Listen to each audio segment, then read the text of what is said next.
welcome back to the CaprisunCrochet Virtual Truck Stop. I am your host, CaprisunCrochet. Thank you so much for tuning in. I hope you guys enjoy. Today, I wanted to talk about the modern rulers of astrology that we have, because those are important as well, and they do have a little bit of a say in the things that go on. These are planets that were discovered like after Saturn was discovered, a great deal after Saturn was discovered, and that's obviously Neptune, Uranus, and Pluto. Most of our planet bodies have two signs that they rule over, except for the sun and the moon, because they both have one. But in modern astrology, now everyone has one. In traditional astrology, Scorpio, of course, is ruled by Mars. But in modern astrology, Scorpio has an association with Pluto. Pluto is the planet of death, and Scorpio, obviously, is very akin to death, very familiar with death. Scorpio is the sign of death. They are represented by death in the tarot deck, so they know what that's like. They know what the death and rebirth cycle is like, and that's very much the energy that Pluto brings. Bringer of destruction. It is a generational planet that has to deal with structures, like big structures that affect collectives.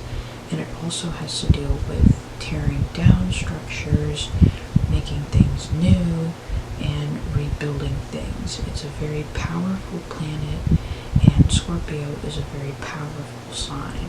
We currently have our Pluto in Aquarius, and it was in Capricorn for a while, and it will be retrograding back into Capricorn here in a little bit, and then we'll officially move into Aquarius next year, and we'll stay there for a long time. It's exciting. We love Pluto, but she is not to be messed with. So she has the modern association with Scorpio now, and that's exciting. Aquarius is associated traditionally with Saturn, and it has those limits, those boundaries on it. But something that I also mentioned a lot about Aquarius is that they are very weird, very spontaneous, right? And that is the energy that is brought into Aquarius with the modern ruler of Uranus. And listen, you will never, ever catch me saying Uranus, except for that, and I said it just to say a point. It's not Uranus, okay? It's Uranus.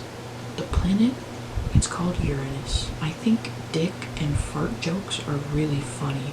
I make your mom jokes all the time. So, like, I get it. I know what's funny, okay? And Uranus is not funny. Uranus is not funny. So, don't say it. Uranus is known as the planet of unpredictability, of unexpected change, of spontaneity, of things just happening. It's a very weird planet. I mean, for God's sake, it's literally named Uranus, so it's a weird planet. And I think that it's really exciting because Uranus isn't really understood or talked about that much, but it does have a lot of influence over us, because Uranus is currently in Taurus, and I don't know if you guys have noticed, but the finances have been whack. The prices have been whack. The money has been whack, right? Thank you, freaking Uranus and Taurus. We really appreciate it. Like, the whole thing with Taurus is its stability, right? And the whole thing with Uranus is instability. So they don't mix. The last one that we're going to talk about is Pisces. Traditionally, it's ruled by Jupiter. More modernly, though, it's ruled by Neptune. It is a very dreamy planet. It is icy and blue and beautiful, but cold. And that is very Pisces, because they have this kind of ethereal type of beauty to them, thanks to Neptune and thanks to Jupiter, because of that expansiveness. but they're so distant and they're so cold and they're kind of always off in their own world, doing their own thing.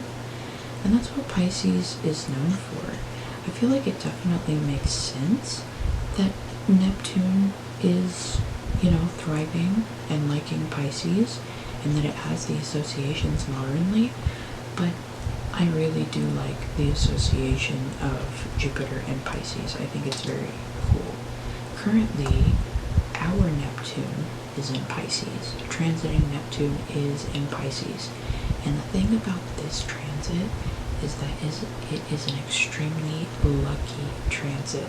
Neptune being in its exaltation is a very lucky thing to have.